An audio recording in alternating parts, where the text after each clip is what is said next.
Bonjour, j'espère que vous allez bien. Je suis ravie de vous retrouver aujourd'hui. Donc nous allons parler d'un sujet qui m'a tapé dans l'œil. Ça s'appelle l'infidélité financière.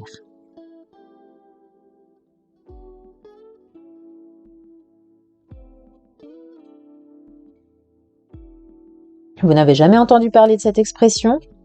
Pourtant, bien qu'elle puisse parfois faire sourire, l'infidélité financière fait des ravages dans bien des couples. Et elle est plus courante qu'il n'y paraît. Tout le monde se fait une idée plus ou moins arrêtée de ce que serait l'infidélité. Une trahison douloureuse qui brise les couples et surtout les cœurs.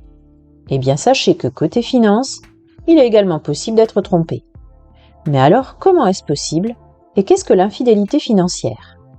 Je vais tout vous expliquer. Qu'est-ce que l'infidélité financière?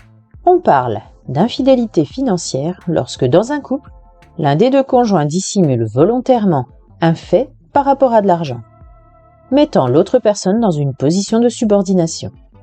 Et si cette expression est encore peu répandue en France, les mensonges liés à l'argent sont, eux, très courants. Des mensonges pas si rares que ça, donc. Sylvie en a été victime récemment.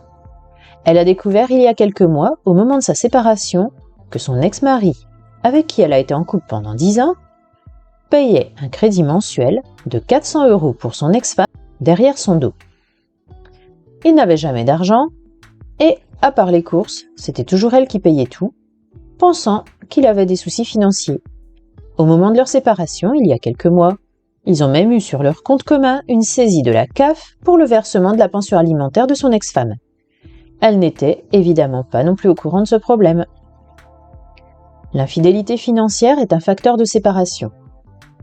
Marie, quant à elle, a décidé de reprendre ses études il y a quelques années pour acquérir son indépendance financière et ainsi pouvoir quitter son mari qui ne cessait de lui mentir à propos de ses revenus et de ses dépenses. Il refusait d'avoir un compte joint, et ce, malgré leurs 8 années de vie commune et leurs 2 enfants. L'argent n'était pas le conflit principal de leur relation, mais c'est grâce à lui qu'elle a pu sortir de cette situation. Une fois son diplôme en poche et un meilleur salaire, elle a demandé le divorce.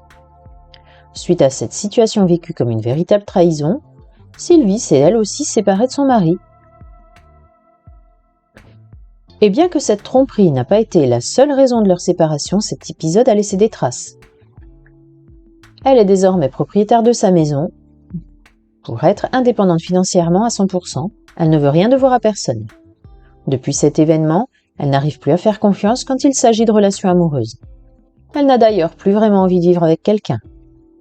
Être en couple, oui, mais avec chacun sa vie de son côté et chacun son compte en banque. Voilà. Si vous avez des questions, n'hésitez pas à me laisser un commentaire. Vous pouvez vous abonner à ma chaîne si vous le souhaitez et cliquer sur le pouce pour m'encourager. Merci de m'avoir suivi jusqu'ici et je vous dis à très bientôt.